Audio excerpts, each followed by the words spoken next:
my any of my circumstances dictate my destiny. So no matter where you're from, no matter who you're born to, that should never affect what you're going to be in life or what you're going to do. So I was always taught to aim to be the best version of myself. So every day I strive, and it's a journey to be the best version of myself and live my very best life. Since we only have one life, I always try to be present, and I live my life somewhat fearlessly.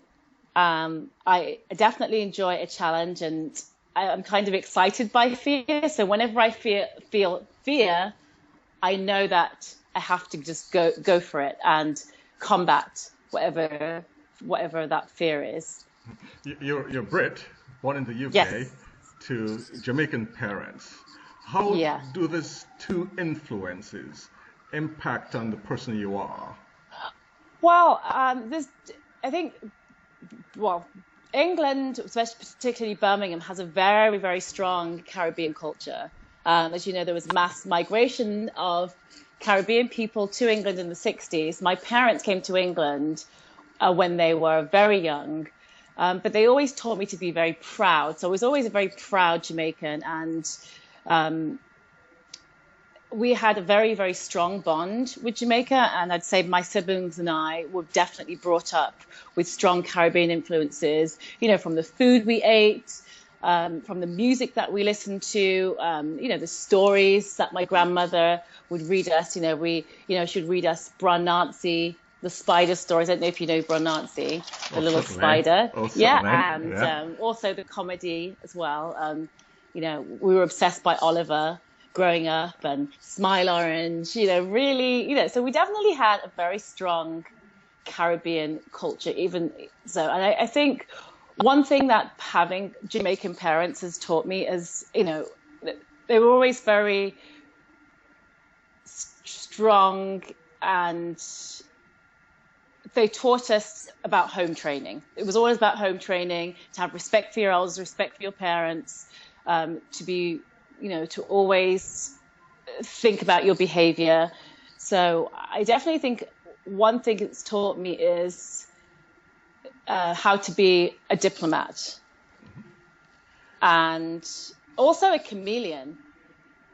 Oh, Because I interesting, feel like, interesting yeah, term. Yeah, very yeah, interesting well, because term. I feel like when you have Jamaican parents, it's like having parents with two languages. One minute they're speaking perfectly the Queen's English, and the next minute they just break out into the patois, and it's just like a completely different experience. So, you know, we were taught to speak the Queen's English, but we were also grew up with, very typical patois speaking household as well. So, I always feel like I can walk in any world and feel very comfortable. Why did you move from the UK to the US? I love the ethos of America. I've always been into entrepreneurialism. As a child, I was very independent. I washed cars for money. I had a paper round. I was always trying to make money, and I always had these little schemes to make money. But I always felt that, although I love England, it's one of my favorite places. I always felt that it was very class driven, and which is fine. But I like the idea of America, because no matter what your background is, no matter who you are, as long as you have a goal, a vision, and a good idea and execution, you can make it. And I really do believe in the American dream. And you did And have a dream, didn't you? And an idea, and it started just in your little apartment with a phone and a Rolodex. I shouldn't say Rolodex. That really dates me, but yeah, contact list. Yeah, yes, I did. It was always my goal to have my own business. So at 27, I started my business from my bedroom. I didn't actually have any money whatsoever when I started my company. I just had my vision, and I knew that I had the skill set to make it. And within a year, I pretty much created a dollar from a dime. and I, had an office in Soho. And my company, which is called Flawless NYC, is essentially a promotional modeling and entertainment company. So we provide unique entertainment for events and promotions. What does that mean?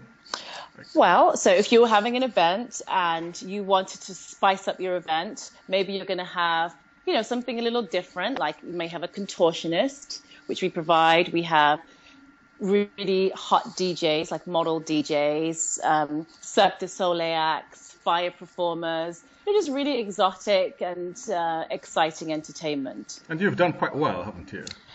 Yeah, I think I have done well. I've had my business for 9 years, so I'm still in the game, which I'm pleased about. And it's been ups and downs. 2008 was a very tough time, the financial crisis. But one thing I've become a master of, and that is kind of anticipating and accepting change. And so I never I try not to be, I try to be dynamic.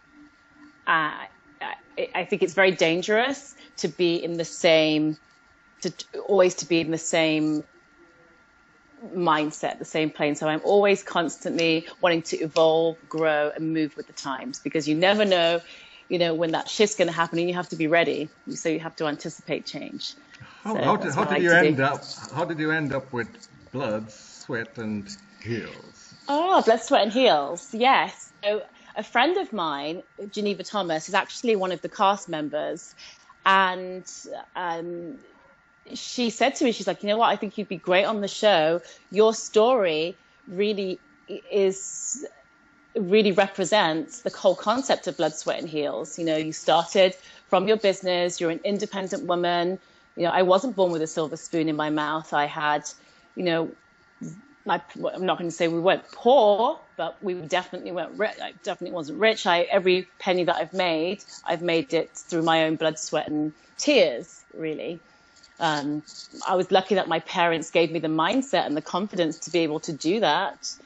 And I think and part of that is from having the Caribbean back culture, because I think we're just naturally very confident people. So I always they just always taught me that, to be proud of being a Caribbean person. And I think that's definitely carried me through. I don't know what that is about us Caribbean people. Is actually Geneva teases me all the time. She's like, you Jamaican people and kind of, what is it about West Indian people? You always think you're better than everybody else in the Caribbean. So I'm like, I don't know. It's just the way, I was always taught that we were the best. I don't know. And do you enjoy? Clearly, you must enjoy the show, don't you? I love being on the show. It feels very natural. And it's interesting, just the group dynamics.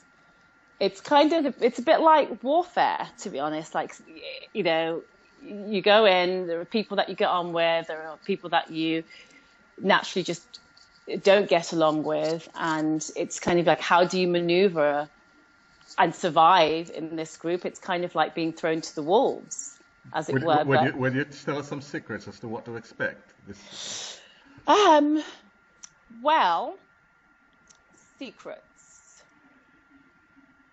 Well, I have a boat party on a beautiful yacht, and so you're gonna get to see my entertainment and my modeling services.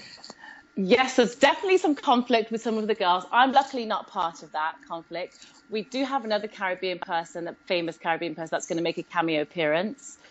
Pepper from Salt and Pepper. So you'll see her. So you'll see the two of us on stage doing the push-it dance, which I think is quite fun. Even though I didn't get the Jamaican gene because my dancing skills are not that good, but it's okay. Now you will be at Rum Rhythm, won't you? Yes, I can't wait. I'm so excited, especially to taste some of the rum. I absolutely love rum, and when I'm in Jamaica or any part of the Caribbean that I go to, the first thing I do is go to the bar, get myself a rum punch. Is there an English person who doesn't like rum anyway?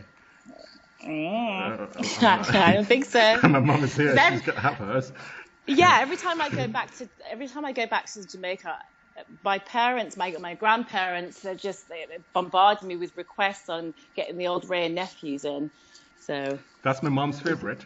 yeah, Yeah, it's every yeah. Caribbean person's Yeah, favorite. Yeah, of course. we've got to get her a nephew. But over there at Rum Rhythm, in addition to getting on the verge of drunkenness, uh, what will you be doing there? Well, I just again, I'm very proud of being of Jamaican Caribbean descent, and I'm also very passionate about promoting the Caribbean, and I think it's important to help to showcase the diversity and the vibrancy of the Caribbean. So that's very exciting to me. I think that we have a very rich and exciting culture, and I think the world needs to know about it. So if I can be there to shine some light on that, then I'm happy to do so.